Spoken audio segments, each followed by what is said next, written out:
What is up, YouTube? It's Kingfisher745, and welcome to the Spec Ops 28 task list, Part 1. Now for this Spec Ops, Matthew at Matt Sketches made us a few different graphics, so they're going to be changing throughout, so I just want to take a second to thank him. Now moving on to the AntMan task list. For task number 1, we have to defeat 5 Servo guards, and these guards can be found right away in Mission 1. There's really nothing tricky about this one, just go into the first threat you see, and then defeat a total of 5 Servo guards. I guess the coolest thing about this is we're going to be using Daisy throughout, so in this task list you're going to see a lot of Quake. As far as the enemies, currently I believe we're fighting 5, and at the end we'll get credit. We already beat I think 3, so you may have to do 2 different threats. My Quake right now is about a level 6.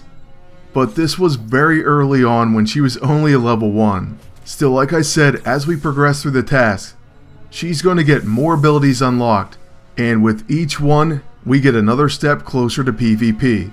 By the way, contrary to popular belief, PvP is not my favorite part of the game. I get just as frustrated as most of you. And speaking of frustration, when are they going to fix the flight suit?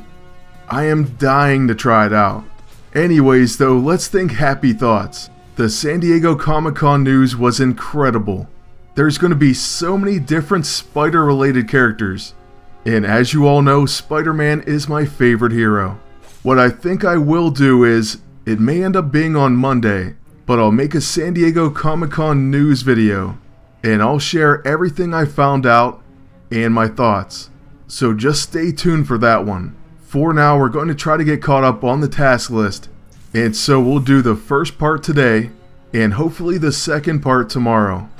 As always, it's going to be quite a busy time, but I'm still going to deliver on a few more episodes of your favorite series. Probably at the top of the list, Poor Man's PvP. So look for a new episode next week. Now as for this task, we're finally coming to the end, and so we hit with a frack attack. Then we'll finish it with the Blade of the Guardian. And with that, we'll move on to task number 2. Now these first 5 really aren't that difficult, and you should progress through them very quickly. Also, you may note they bumped up the rewards finally, and we get 1200 experience. The silver rewards are also increased. But for the suit makes the man 2 of 25, we have to use Hank Pym in combat.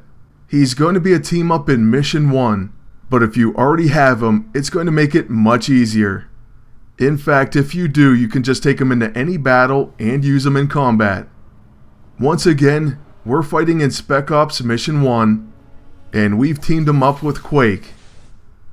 Still a level 1 Quake.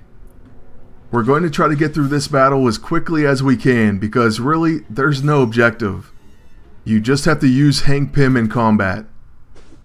The other good news is we're saving our mini-bosses, so we'll fight them all at the end, which will increase our mission score. And we're also getting lucky with some counters, so this shouldn't take too much longer. In fact, in this wave we're facing a blaster and we have 2 tacticians, so he's pretty much done for. After Quake's frack attack, that's going to be the end of this fight and task number 2. So once again, another easy one, and it only gets easier. Trust me. Once again, as a reward we get 1200 XP, and then we can move on to number 3. For the suit makes the man task 3 of 25, we have to collect 2 distress calls. This can easily be done by visiting any ally's maps that has a phone next to their name, and the reward this time is 15,000 silver. So not bad. PD is finally stepping up their game. Now I probably don't have to show you how to visit your friends' maps, but simply click on their portrait and then go and collect. After that, return to your flight deck and you'll have credit for task number 3. Once you get your 15,000 silver, you can move on to the suit makes the man 4 of 25. For this one you have to collect 20 unstable ISO 8. And you can do that by visiting your friends' maps, collecting your daily gifts, or even winning them as rewards from deploys or boss fights. I had to collect them from visiting maps because I already accepted my gifts for the day. But still, we got credit, and now we can move on to task number 5. Now see, I told you these ones went fast. In fact, we are one away from our first research. Now for bug squashing, we have to defeat AntMan. He is the end boss of Spec Op 28 Mission 1. And as a reward, we'll get the blueprint and a PIM tech component. That's going to be used in the research, so it's pretty important. Now as far as this boss fight, we're going to be teamed up with Taskmaster. And of course, we're bringing in Quake. As the weapon reward, we can win the Bug Zapper. And also, there will be a character AISO. So hopefully we win one or the other.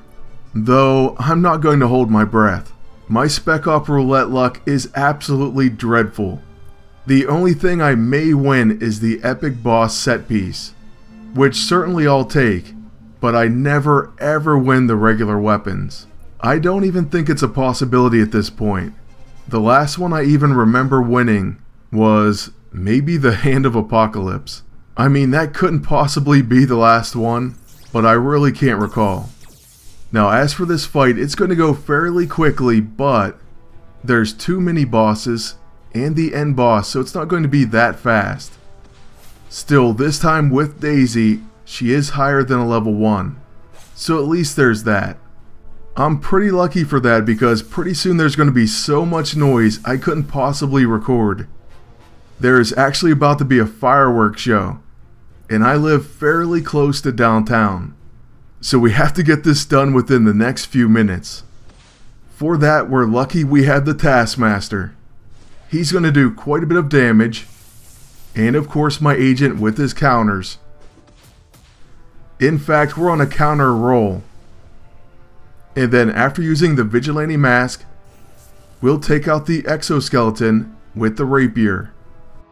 So hey, it's going to be onto the boss wave already. And it couldn't come any faster. Actually, it would be kind of funny if you heard the fireworks at the very end of this video. And maybe I'll set it up to work like that. But right off the bat, Taskmaster does quite a bit of damage, and our agent joins in.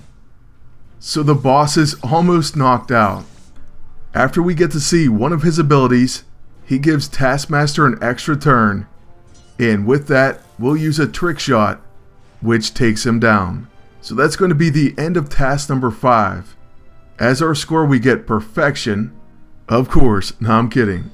But we also get the blueprint for the Attractant. So with that, we'll do the boss roulette, and then we'll move on to the last task of this video. So there you see, Mr. Fantastic's AISO is available. The Strong Arming AISO. It applies Restrain to Stretch Punch. Unfortunately, we get one of the most worthless items there is. So skipping ahead to the Suit Makes the Man 6 of 25, we now have to research the Attractant in the lab. It's going to take 1 PIM tech component, 8 hours, 40 unstable ISO weight, and 100 silver. So we'll go ahead and get that one started, and then we'll be back with part 2 very soon. Well, that's going to be it for part 1 of the Spec Op 28 task list. I hope it helps, and I want to thank you all for watching. Please leave a like, comment, and subscribe. And until next time, good luck, and take care.